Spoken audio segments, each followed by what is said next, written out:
ଛାତ୍ର ଛାତ୍ରୀ ମାନେ କେମିତି ଅଛ? ଭଲ ଅଛ? ଖାଇକି ଆସିଛ? ଆଚ୍ଛା, ଆଜି ଆମେ ଓଡ଼ିଆ ସାହିତ୍ୟର ଅତ୍ୟନ୍ତ ସୁନ୍ଦର କବିତା ଯାହାକି ଦେଶାତ୍ମବୋଧକ ତାକୁ ଆମେ ଆଲୋଚନା କରିବା। ପିଲାମାନେ ତୁମେ ଜାଣିଛ ତୁମ ସାହିତ୍ୟ ବହିରେ ଆସ ଉତ୍କଳୀୟ କବିତାଟି ରହିଅଛି, ତାକୁ ଆମେ ଆଲୋଚନା କରିବା। ଆମ ଏହି ଉତ୍କଳ ଭୂମିରେ ଅନେକ ବୀର ପୁରୁଷ ଜନ୍ମଗ୍ରହଣ କରିଥିଲେ, ଯାହାଙ୍କର ବଳିଦାନ ଦ୍ୱାରା ଆଜି ଆମେ ସ୍ୱାଧୀନତା ଲାଭ ପାଇଛେ। ତାହାଙ୍କର ସେ ଗୌରବମୟ ଇତିହାସ ଏବଂ ପରମ୍ପରାକୁ ଏହି କବିତାଟିରେ ବର୍ଣ୍ଣନା କରାଯାଇଛି। ପିଲାମାନେ ଏ ଫଟୋ ଚିତ୍ରଟି ଦେଖିପାରୁଛ? କହିଲ, ଏ ଫଟୋ ଚିତ୍ରଟି କାହାର? ହଁ, ଫଟୋ ଚିତ୍ରଟି ହେଉଛି କବି ବୀର କିଶୋର ଦାସଙ୍କର। ତୁମେ ଜାଣିଛ ସେ କିଏ? ସେ ହେଉଛନ୍ତି ଆସ ଉତ୍କଳୀୟ କବିତାର କବି। ପିଲାମାନେ ତୁମେ ଜାଣିଛ ଓଡ଼ିଆ ସାହିତ୍ୟରେ କବି ବୀର କିଶୋର ଦାସ ଜାତୀୟ କବି ଭାବରେ ପରିଚିତ। କ'ଣ ଭାବେ ପରିଚିତ? ହଁ, ସେ ଜାତୀୟ କବି ଭାବରେ ପରିଚିତ।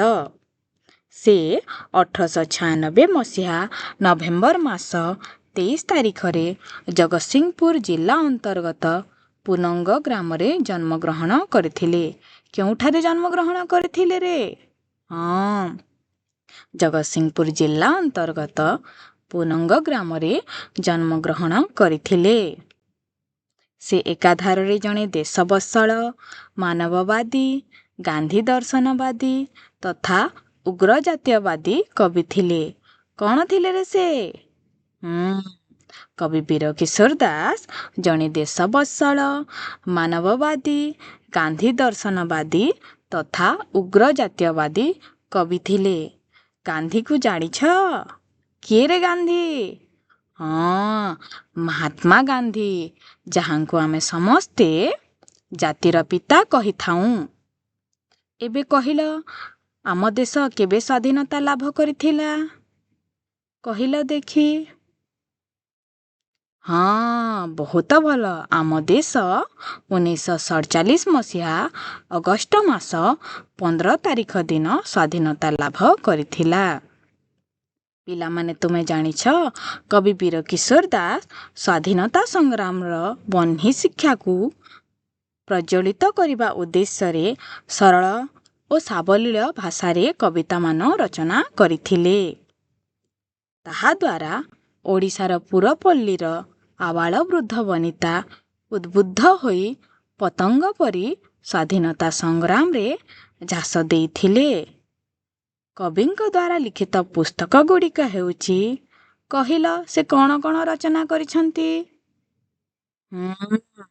ତାଙ୍କର ପୁସ୍ତକ ଗୁଡ଼ିକ ହେଲା ମୋହନ ବଂଶୀ, ବିଦ୍ରୋହୀ ବୀଣା, ଫୁଲଚନ୍ଦନ, ବୀର ଗୀତିକା ପ୍ରଭୃତି ସେ ଲେଖିଛନ୍ତି। ଆସ ଉତ୍କଳୀୟ କବିତାଟି କବିଙ୍କ ଦ୍ୱାରା ଲିଖିତ ବୀର ଗୀତିକା କବିତା ସଂକଳନରୁ ଆନିତ। କେଉଁଠାରୁ ଆନିତ ରେ? ହଁ, କବିଙ୍କ ଦ୍ୱାରା ଲିଖିତ ବୀର ଗୀତିକା କବିତା ସଂକଳନରୁ ଆନିତ। ପିଲାମାନେ, ଆମେ କବି ବୀର କିଶୋର ଦାସଙ୍କ ବିଷୟରେ ଅନେକ କଥା ଜାଣିଲେ, ଯେପରି ତାଙ୍କୁ ଆମେ ଜାତୀୟ କବି ଭାବେ ପରିଚିତ। ତାଙ୍କର ଜନ୍ମ କେଉଁଠାରେ ହୋଇଥିଲା, ତା ସହିତ ସେ କେଉଁ କେଉଁ ପୁସ୍ତକ ଗୁଡ଼ିକ ରଚନା କରିଥିଲେ, ସେ ସମସ୍ତ ବିଷୟରେ ଆମେ ସମସ୍ତେ ଜାଣିଲା। ଏବେ ମୁଁ ତାଙ୍କ ବିଷୟରେ କେତେ ଗୁଡ଼ିଏ ପ୍ରଶ୍ନ ପଚାରିବି, ତୁମେ ସମସ୍ତେ ଉତ୍ତର ଦେବା ପାଇଁ ଚେଷ୍ଟା କରିବ, ହେଲା?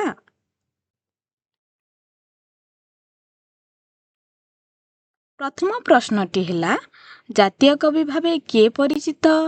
କହିଲ, କିଏ ପରିଚିତ ରେ?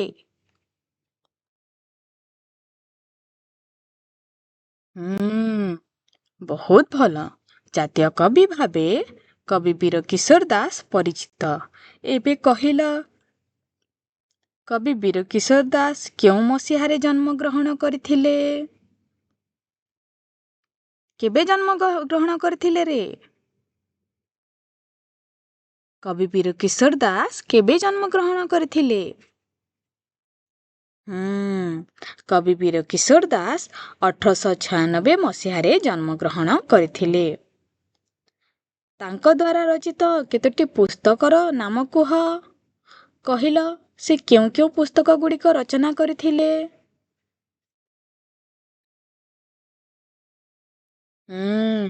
ମୋହନ ବଂଶୀ, ବିଦ୍ରୋହୀ ବୀଣା, ଫୁଲଚନ୍ଦନ, ବୀର ଗୀତିକା ପ୍ରଭୃତି ପୁସ୍ତକ ଗୁଡ଼ିକ ସେ ରଚନା କରିଥିଲେ। ଏବେ ପିଲାମାନେ କହିଲ, ଆସ ଉତ୍କଳୀୟ କବିତାଟି କବିଙ୍କର କେଉଁ କବିତା ସଂକଳନରୁ ଆସିଅଛି?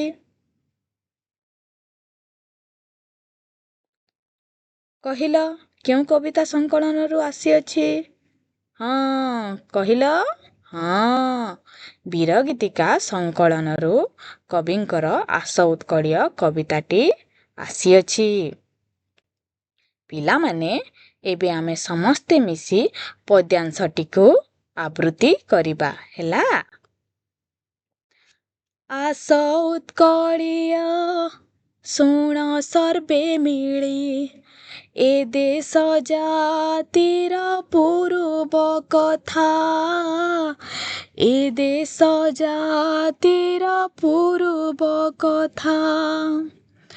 ଆସ ଉତ୍କଳୀୟ ଶୁଣ ସର୍ବେ ମିଳି, ଏ ଦେଶ ଜାତିର ପୂର୍ବ କଥା, ଏ ଦେଶ ଜାତିର ପୂର୍ବ କଥା। ସ୍ମରଣେ ଯାହାର ଗରବେ ତୋହର, ସ୍ମରଣେ ଯାହାର ଗରବେ ତୋହର, ଆପେ ଆପେ ନଈ ପଡ଼ିବ ମଥା, ଆପେ ଆପେ ନଈ ପଡ଼ିବ ମଥା। ଆସ ଉତ୍କଳୀୟ ଶୁଣ ସର୍ବେ ମିଳି, ଏ ଦେଶ ଜାତିର ପୂର୍ବ କଥା, ଏ ଦେଶ ଜାତିର ପୂର୍ବ କଥା। ସ୍ମରଣେ ଯାହାର ଗରବେ ତୋହର, ସ୍ମରଣେ ଯାହାର ଗରବେ ତୋହର, ଆପେ ଆପେ ନଈ ପଡ଼ିବ ମଥା, ଆପେ ଆପେ ନଈ ପଡ଼ିବ ମଥା। ଆସ ଉତ୍କଳୀୟ ଶୁଣ ସର୍ବେ ମିଳି, ଏ ଦେଶ ଜାତିର ପୂର୍ବ କଥା, ଏ ଦେଶ ଜାତିର ପୂର୍ବ କଥା। ପିଲାମାନେ ଏବେ ଆମେ ପଦ୍ୟାଂଶଟିକୁ ବୁଝିବା ଏବଂ ପଦ୍ୟାଂଶ ସମ୍ପର୍କିତ ଅନେକ ଗୁଡ଼ିଏ ପ୍ରଶ୍ନର ଉତ୍ତର ଦେବା। ଆସ ଉତ୍କଳୀୟ ଶୁଣ ସର୍ବେ ମିଳି, ଏ ଦେଶ ଜାତିର ପୂର୍ବ କଥା। ଆସ ଉତ୍କଳୀୟ ଶୁଣ ସର୍ବେ ମିଳି, ଏ ଦେଶ ଜାତିର ପୂର୍ବ କଥା। ପିଲାମାନେ ଫଟୋ ଚିତ୍ରଟିକୁ ଦେଖିପାରୁଛ? କ'ଣ ଦେଖୁଛ ରେ? ତୁମ ପରି କେତେଗୁଡ଼ିଏ ଛୋଟ ଛୋଟ ପିଲା ତ୍ରିରଙ୍ଗା ପତାକାଟିକୁ ଧରିଛନ୍ତି। ପିଲାମାନେ ତୁମେ ଜାଣିଛ ଏହାର ଅର୍ଥ? ପିଲାମାନେ କବି ସମସ୍ତ ଓଡ଼ିଶାବାସୀଙ୍କୁ ମିଳିମିଶି କାମ କରିବା ପାଇଁ କହିଛନ୍ତି।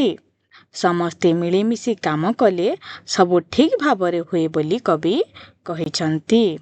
ସେ କହିଛନ୍ତି ସମସ୍ତ ଓଡ଼ିଶାବାସୀଙ୍କୁ ଏ ଦେଶ ଜାତିର ଅତୀତର ଗୌରବ କଥା ଶୁଣିବା ପାଇଁ।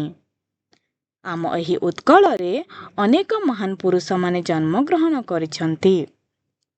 ସମସ୍ତ ଓଡ଼ିଶାବାସୀ ସେମାନଙ୍କୁ ସ୍ମରଣ କରିବା ଓ ନିଜ ମାତୃଭୂମି ପ୍ରତି ସମର୍ପଣ ଭାବ ପ୍ରକାଶ କରିବା। କବି ଏଠାରେ ସମସ୍ତ ଓଡ଼ିଶାବାସୀଙ୍କୁ ମିଳିମିଶି ଦେଶର ସେବା କରିବା ପାଇଁ କହିଛନ୍ତି। ସମସ୍ତ ଉତ୍କଳବାସୀ ଏକାଠି ମିଳିମିଶି ଆମ ଦେଶ ଓ ଜାତିର ପୁରୁଣା ତଥା ଗୌରବମୟ ଇତିହାସ ବିଷୟରେ ଶୁଣିବା, ଜାଣିବା। ଆମ ପୂର୍ବପୁରୁଷଙ୍କ ବୀରତ୍ୱ, କଳା, ଭାସ୍କର୍ଯ୍ୟ ଏବଂ ସେମାନଙ୍କର ମହାନତା ବିଷୟରେ ଜାଣିବା। ପିଲାମାନେ, ଏବେ ଆମେ ଅନ୍ୟ ଏକ ପଂକ୍ତିଟିକୁ ବୁଝିବା। ହେଲା, ସ୍ମରଣୀ ଯାହାର ଗରବେ ତୋହର, ସ୍ମରଣୀ ଯାହାର ଗରବେ ତୋହର, ଆପେ ଆପେ ନଈ ପଡ଼ିବ ମଥା, ଆପେ ଆପେ ନଈ ପଡ଼ିବ ମଥା। ପିଲାମାନେ, ଫଟୋ ଚିତ୍ରଟିକୁ ଦେଖୁଛ? କହିଲ, ଫଟୋ ଚିତ୍ରଟିରେ ତୁମେ କ'ଣ ସବୁ ଦେଖୁଛ? ଫଟୋ ଚିତ୍ରଟିରେ ଆମ ଦେଶର ବୀରମାନେ ଖଣ୍ଡା ଓ ଢାଳ ଧରି ଇଂରେଜ ସୈନ୍ୟଙ୍କ ସହ ଯୁଦ୍ଧ କରୁଛନ୍ତି। ଏହା ସାହସିକତା ଓ ଦେଶ ପ୍ରେମର ଏକ ଜ୍ୱଳନ୍ତ ଉଦାହରଣ। ପିଲାମାନେ, ତୁମେ ଜାଣିଛ, ଏ ଦେଶର ମହାପୁରୁଷମାନଙ୍କର ବ୍ୟକ୍ତିତ୍ୱ, ବୀରତ୍ୱ, ମହାନତା ଆଦିକୁ ମନେ ପକାଇଲେ ହୃଦୟ ଅନ୍ତରରୁ ସମ୍ମାନ ଓ ଭକ୍ତି ଭାବନା ଆପେ ଆପେ ଜାଗ୍ରତ ହୁଏ। ଏସବୁ ବିଷୟ କବି ବୀରକିଶୋର ଦାସ କହିଛନ୍ତି। ପିଲାମାନେ, ତୁମେମାନେ ପଦ୍ୟାଂଶଟିକୁ ବୁଝିଲ, ଜାଣିଲ, ତା ସମ୍ପର୍କିତ ଅନେକ ଗୁଡ଼ିଏ ପ୍ରଶ୍ନର ଉତ୍ତର ମଧ୍ୟ ଦେଲ। ଏବେ ମୁଁ ଆଉ କେତୋଟି ପ୍ରଶ୍ନ ପଚାରୁଛି, ସେ ପ୍ରଶ୍ନର ଉତ୍ତର ଦେବ। ହେଲା, ଏ ଦେଶ ଏ ଜାତିର ପୂର୍ବ କଥା, ଏହି ପାଦରେ ଥିବା ପୂର୍ବ କଥାଟିରେ କେଉଁ କଥା ପ୍ରକାଶ କରୁଛି କହିଲ? କେଉଁ କଥା ପ୍ରକାଶ କରୁଛି ରେ?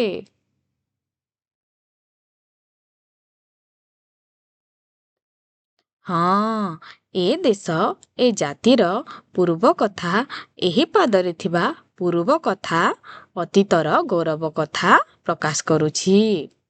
Very good. ଏବେ କହିଲ, କାହାକୁ ସ୍ମରଣ କଲେ ଆପେ ଆପେ ମଥା ନଇଁ ପଡ଼ିବ ବୋଲି କବି କହିଛନ୍ତି?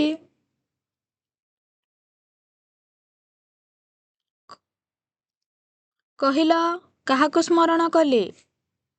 ହଁ, ଦେଶ ଓ ଜାତିର ଗୌରବ କଥା ସ୍ମରଣ କଲେ ଆପେ ଆପେ ମଥା ନଇଁ ପଡ଼ିବ ବୋଲି କବି କହିଛନ୍ତି।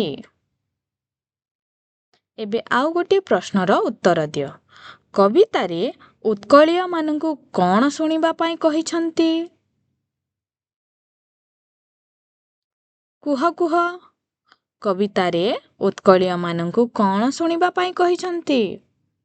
ହଁ, ଏ ଦେଶ ଓ ଜାତିର ପୂର୍ବ କଥା ଶୁଣିବା ପାଇଁ କହିଛନ୍ତି। କିଏ କହିଛନ୍ତି ରେ? ହଁ, କବି ବୀରକିଶୋର ଦାସ କହିଛନ୍ତି। ପିଲାମାନେ, ଏବେ ଏହି ପଦ୍ୟାଂଶଟିକୁ ଦେଖ। ଆସ ଉତ୍କଳୀୟ ଶୁଣ ସର୍ବେ ମିଳି, ଆସ ଉତ୍କଳୀୟ ଶୁଣ ସର୍ବେ ମିଳି, ଏ ଦେଶ ଜାତିର ପୂର୍ବ କଥା, ଏ ଦେଶ ଜାତିର ପୂର୍ବ କଥା, ସ୍ମରଣେ ଯାହାର ଗରବେ ତୋହର, ଆପେ ଆପେ ନଈ ପଡ଼ିବ ମଥା, ଆପେ ଆପେ ନଈ ପଡ଼ିବ ମଥା। ପିଲାମାନେ, ପଦ୍ୟାଂଶଟିକୁ ଦେଖିଲ? ଉକ୍ତ ପଦ୍ୟାଂଶରେ ସ୍ୱତଃପ୍ରବୃତ୍ତ ଶବ୍ଦର ଅର୍ଥ ପ୍ରକାଶ କରୁଥିବା ଶବ୍ଦଟିକୁ ଚିହ୍ନଟ କର।